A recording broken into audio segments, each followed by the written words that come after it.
Hey guys, where's the buzz? My name is Kalisha and we're here at the Beverly Hills Dog Show. We caught up with a lot of cool people and they had a lot of fun stuff to say about their dogs and the dogs here at the show. Make sure to stay beautiful, Maria Menounos. Did I say that correctly? Menounos? Yes. Menounos. Absolutely. And a fun fact, I'm half Greek and so is Maria. Hello. So do you speak Greek? Opa, of course. Okay, so can you say something great for the people watching? Milá se sí. Ne, milao.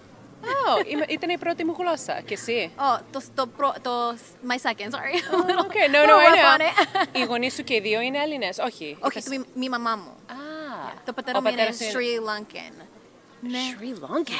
Whoa, what a great combo. So fun fact, yeah. Fantastic. So we're here at the Beverly Hills Dog Show, and I know you're a dog owner yourself. Yes. When did you become a dog owner? Since you were a child, or was this when you were in your adult years? It was when I moved to California and didn't live at home anymore because my parents were, Greek immigrants who were like, no dogs in the house. And so I was like, okay, cool. When I get my own, I'm going to live with lots of them. And I did. I rescued and had 5 at the end. At one point was the most I had. Wow. So you said you rescued dogs. How did that feel when you did that? It was great. When I first moved to LA, I didn't know about the rescue problem. So we bought our first dog at a pet store. And our second dog came from a breeder. Wow. And then, rightfully so, all of my colleagues assaulted me for it, verbally. And I never did that again. I started volunteering at the Glendale Humane Society and started rescuing dogs. And so we rescued the next 3. Wow. And then we've rescued the last 2. And we've rescued tons and, fostered them and found them homes. So, yeah. What is the best story of rescuing a dog, like someone else rescuing a dog that you heard of or you saw yourself? Oh my gosh, there's so many. Do you watch The Dodo? I'm obsessed. Don't watch that. I don't. I'm The sorry. Dodo Don't on be Twitter? mad at me. Okay, we watch it on the regular and hysterically cry. There are so many amazing people who risk their lives to save dogs and animals of all kinds. Right. So, yeah, it's pretty cool. Wow, that's awesome. So, I do want to get a little personal. You did lose a dog. Can you give anybody advice that has lost a pet in their family? So he wasn't just my dog, he was my son. Benjamin, we lost in October. We had to come home early from our honeymoon. And it's brutal. So if you're watching this, it's as if a Mack truck rolled over your heart 15 times, rolled back, reversed, and came back over it again. It's excruciating. And you need distractions, and you need to be around people who understand that feeling, because people who don't understand will minimize it and make you feel really poorly about it. So I did an entire podcast devoted to that pain and to help give people tips on how to move on. For example, wearing their tags. I made necklaces with their tags so I could feel like I had them with me. There are all kinds of things like that. So Conversations with Maria Menounos on Apple Podcasts. Look for the episode on pet bereavement. Thank you so much for your time. You're welcome. Hey guys, I'm Kalisha. I'm here with Mikayla Mcmanus. That's right. And she's actually the star of the show currently, The Village. How did that come about? The Village? Yeah. Well, it started as a pilot last year. We shot it in March of 2018. Mm-hmm. And now it's going to air in 2.5 weeks on March 19th. And it's crazy because we've been working on the show for a year now, and to finally have it out and share it with the world, it's so exciting. What's your experience from first starting on a show and going through the show and towards the end? What is that feeling like? Oh man, it's bittersweet when you get to the end because you put so much heart and so much work into something, and you kind of really form a family unit with the cast and the crew, and so saying goodbye it's always tough. It's always tough. But have you ever experienced being on a show and, losing somebody like, the Fast and Furious, the movie, they lost Paul Walker? Have you ever experienced anything like that? No, I have not gone through something like that, but I can imagine that would be very difficult. Right, because being on a show, it's like you form a family, like you said, and you become so close. Like you guys probably go to dinner and have sleepovers. I don't know. We go out for drinks and we hang out all the time. Right, so, right. Yeah, that would be very, very upsetting. Very upsetting. Yeah, I mean, I unfortunately did lose somebody recently, so I can just imagine how people do feel so like sorry. that. Yeah. Moving along, you're here at the Beverly Hills Dog Show. Yes. What's your role here? Are you here just for fun? I'm just here for fun. Yeah, it just sounded like a fun experience to have. I've never been to a dog show, so why not? I want to check this out. If you could be any dog, what would you be? Great question. Maybe a black lab, because there was one that I grew up with, a neighbor had, and I was obsessed with it. And Wow. Yeah, I wasn't allowed to have dogs as a kid. My brothers and sisters were all allergic, so I always looked at that black lab very fondly. So maybe Right. I'd be that. I don't know. I went through the same thing as a kid. My mom was like, no dogs in the house. Come from a Greek family. So Maria Menounos was saying the same thing, that her parents were the same way. No dogs allowed. dogs. But the funniest thing, I actually was allowed to have cats. So Yeah. Cats allowed, no Interesting. dogs allowed. Right, because I they wonder what definitely that's shed about. more, right? What the heck? Interesting. What's up with So that? I think she had a little favorites thing going on for sure. Well, So there's like the cat lovers and the dog lovers. I definitely guess. the cat lovers and the It's dog divided lovers. sometimes. Yeah, I tend to see more people love dogs than cats, but Do you see that? I do. I definitely do. My sister has a cat. I have dogs. I'm open to a cat though. Hey, Hey. do any of your dogs do any kind of cool tricks? No. I was thinking about, somebody else asked me that, and I was like, I don't really have anything for you in that department. Have you tried to ever teach them any like cool like? Well, you know what? They're both kind of older, so they're okay. a little more chill. Uh-huh. Their special trick is that they sleep for endless hours. And Okay. I'm very jealous of that. You know what? As a kid, I remember like never wanting to sleep, never wanting to take naps, and now I wish I could take Now- all the naps in the world. Tell me about it. I have 2 little boys who are always like fighting against that nap, and I'm like, can I have a nap? Can you put me to though? sleep? Can I take your nap? What is your background? Where are you from? Well, I'm Canadian, but my parents were born in India, so I'm Indian. Indian Canadian. Okay, so we've been having a lot of people from a cultural background walk the carpet, and they're saying like parents were like, absolutely not, no animals in the house, no dogs in the house. Was that something that you had to deal with? No, because my dad grew up with a dog in India. Okay. So I got lucky. My mom, on the other hand, was like, no. Right, no. right. But yes, culturally, it is a bit of a taboo to have pets in your home. Definitely. But I think that's changing. It's definitely changing. You know, times have changed, and dogs are more like loved and accepted. Because I know in India, I'm half Sri Lankan, so it's Okay. very similar. That you see dogs roaming the streets, streets. like they're like family basically. Like you feed them, you take care of them, you do all the rest of it. Did you see that in India when you were there? Oh, yeah, of course. I mean, that is probably the way that they should be. I feel like here in North America, pets are very, I don't want to say coddled, but, you know, I feel like they come, you know, their lineage really is being outdoors and roaming and being on their own and being in packs. I mean, that's part of their instinct and who they are. And I think that's still really important for them to still have part of their lives. You know? They need discipline. You know, they need love, but they also need to just be a dog. Yeah, be free kind of, right? Yeah. Definitely be free. So we're here walking the carpet. I've seen a few dogs walking the red carpet. Have you ever seen any dogs walking a red carpet? Not in person, but my coworker's dog is here, Freddie, and he's really funny. I didn't bring my dog, and I'll tell you why I didn't bring my dog, because this is my first dog show. And I thought that, because he loves to howl, he loves to whine. If he sees other dogs, like, he wants to play, and I was like, we're going to get kicked out. They're going to kick us out of the show, because they're going to be judging these dogs. It's going to be really quiet, it's going to be really serious, and my dog is going to let out this obnoxious howl, and then, like, NBC is never going to invite us again. So I was really nervous to bring my dog, and I didn't bring it, and I really regret it. Well, Next year, I hope you guys invite me next year. I'm sure they will. Why not? Why not? So next time you're going to bring your dog, and do you think your dog would ever have a chance being in the Beverly Hills dog show? No. What kind of dog is it? He's a Carlin Pincer, so he's a mix between a miniature pincer and a pug. Oh, how cute. Yeah, he's got a lot of energy. He's very vocal. He loves to play.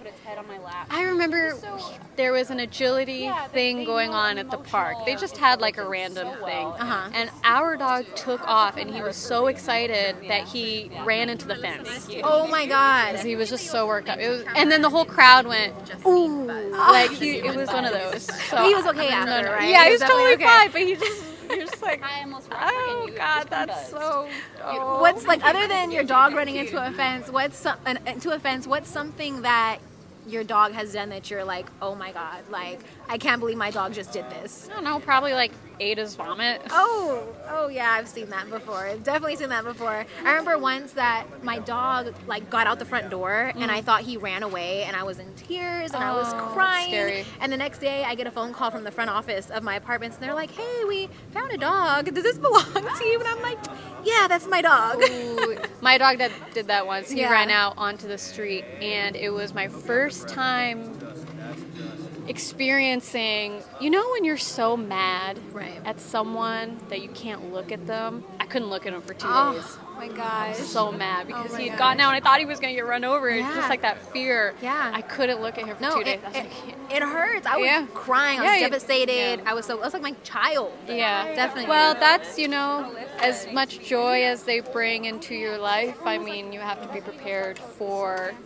the opposite side of that. And, you know, it's sad when you lose them. And, yeah, but they're teach you a lot.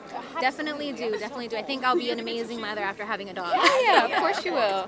Thank you so much for your time. Nice meeting you. No, I died in Power. Do you watch Power? All the time. Do you? Yes. That's, Did you not I see? do not, Did you not see? You saw season 4? Because I love to ask people to say Four, that. yeah. I watched Yeah. all the seasons. Well, all I- the seasons. I I- started watching in 2015. Was it 2015? Yeah. So when I started watching, a Right. friend of mine in the military put me on, Right. and I was addicted ever since. The only show I watch on TV. Right. The only. Well, season 4, my character took a beating that he's never going to come back from. So, yeah. So you don't even visit the He set died. He died anymore? after that. No, I have. I mean, you know what? I've been really busy working, so I've been blessed enough to be busy. But I mean, I stay friends. I've been very close with a lot of people from that show, and you know, they're kicking ass. Yeah, Man. They're yeah. on their 6th season, still trucking along. I did a little thing for them last year. They brought back a couple of main characters that have died. So I worked with little Timmy on something there, and yeah. But no, I've been. He didn't make it after the 4th season. Yeah. Well, you know, that's unfortunate. But Yeah. what is this new show like that you're filming currently? Currently Or you shooting a just show on wrapped? NBC called Manifest, and Uh-huh. it's going fantastic. What's your character like? He's a detective, you know, who was kind of thrown into these unimaginable circumstances. He's a very hardworking, good guy who was in love with a woman that he proposed to, and you know, he was waiting for an answer, and the plane disappeared. Wow. She comes back 5.5 years later, and he's now married to her best friend. It's been 5.5 years, and not only is he married to her best friend, but he's forced to work with her every day because she's a detective as well. And you know, they have to try to pick up the pieces of their lives and this crazy, like, whirlwind story that happens. Can you imagine? Has that ever happened to you? A similar story where you've been in love, proposed, No. nothing? Can you imagine Not that for me, happening? How did you no. put yourself in that moment to play that character? We are lucky enough that our writing was so great that we didn't really have to do a lot of crazy, extensive backstory, which you really can't do. Right. You can't ask to do backstory on something like this because it never happens. Obviously, it's impossible. But well, I like to think it's impossible. There's black holes, all the funny things that people like to think of. But at the end of the day, yeah, we are lucky enough that our writing has been so great that it's just very easy to just kind of jump in, Yeah. you know, take risk and jump in head on. Speaking of the writing, how often does the writing change on set when you've like already memorized the lines and it's like, okay, we got to change this? It depends. It depends. Every episode's different, you know. But it's also a new show and a new network that has a lot of changing elements and moving pieces to it. So you know, there's changes absolutely. But that's the beauty of this work, you know. And you know, How long did it take to film this? Did you film just an episode, right? We did 16 episodes. We started in we started about, it's all blur at this point. We started about late July and we just ended. So it's about 8.5 months. And you filmed this in LA, New York. New York City. And this was cold, right, at the time of filming? Oh yeah. Oh wow. So you're from Florida, I heard, This is right? this is my 6th winter in New York. Oh my gosh. Power was all in New York. Right. Then I shot a show called Jessica Jones, a Marvel show that was in the winter, and then this. So it's just JR's 6th winter, and I'm happy to be employed, but ready to come back to sunny Cal. Oh, well, coming back, it's raining here too, so it's like you can't get away, right? I cannot. I'm still here hoping the sun comes out, but I know the moment I leave back to New York is when you guys are going to get great weather. I just see it. I see it happen. It will. It's gonna be here until Thursday, but That's we it. get Monday off, so Perfect. we're gonna have to deal with it. Yes, I'll take a little bit of rain. LA needs it, so we're good. Thank you so much. Thank you so much. Pleasure. Nice meeting you. Hey guys, we're here with Where's the Buzz? I'm Kalish, and I'm here with the host of the Beverly Hills Dog Show. How are you doing? I couldn't be better. I'm in Beverly Hills, surrounded by a couple of thousand of the best dogs in the country. Right. So have you ever walked And a you. carpet? And me. Oh, Yes. thank you. I feel special. Oh, so nice. So a few dogs were walking the carpet earlier. Have you ever walked a carpet with dogs? Oh yes, many times. I've been hosting the show for on Thanksgiving Day for some 18 years now. So yeah, the dogs are, and on the carpet they're pretty good. It's when you want to work with them on a television camera that they're a little that they get a little temperamental, and they just dogs being dogs. Definitely, there's a lot of training that goes on behind the scenes on when dogs are on films. Do you see a lot of that here when you're hosting the show? Well, no, these are different dogs here. I mean, these are dogs. These are the dogs right off the couch. These are not trained dogs. The dogs that they use in television films, they're more. I would call them more, food mongers than anything. They work off food, Right. and so they're not cuddly little dogs. They're food mongers. So they're different. They've been conditioned to be different types of dogs. So, I as much as I will work with dogs, obviously, when I have to do a film or a TV show or a commercial, or they're not as lovable, and because they've been conditioned to be different. The dogs here, they don't care who wins. They're just having a good time. They're just having fun, running around, jumping through hoops. Yeah. Have you ever seen a dog try to jump through a hoop and totally miss it? Yes. There's a wonderful video that's running around right now with a dog. The dog has no clue what it's doing. It's just running around having the time of its life. It just forgot all the instructions, didn't care. Still just having fun, and at the end of it, it looks at its owner and goes, "That was a lot of fun." Right, right. But that's the nature of what dogs are. They're just here to have a great time. We're the rock stars in their life, and they round the edges off ours. So there's some celebrities here that have brought their own pet dogs. Do they have to go away once the show starts? How does that work? Yeah, because we don't allow celebrities to compete in the ring. Their dogs. dogs can stay, but they have to leave. Oh, okay. So has a dog ever ran on into the show? Well, once not it's been ran happening? on, but we've had a few run off. We've had a few, as they call. Oh, we have a runner. And I had a Great Dane once squat down in front of the NBC booth and leave a little editorial comment. Not a little, a large. A gift. A gift. It was like a package. It was like the hazmat team had to come in and, That's hilarious. So what's it like doing this show, hosting this show? I know you also hosted a show with People as well, Family Feud, correct? Mm-hmm. So what's the difference between this and that? Well, I'm fired up. I love doing what I do. I would say that the dogs perform better. Yeah, they're more true to who they are. Okay. People, you put people in front of a television camera for the first time in their life and they get shell-shocked. Right. The dogs, no, they're being dogs. They just go, okay, I've been through this before, I know what this is. So what do you think of Family Feud now that you're not on the show anymore? Well, no, it's okay. I don't like the show anymore. It's become kind of a genitalia joke. It's not family anymore, and that's why I left it. That's my candid statement. Right. No, totally. Everyone has their own way of hosting a show, and you did it one way, and everyone does it their own. There we are. Thank you so much. You bet. Pleasure. You're amazing.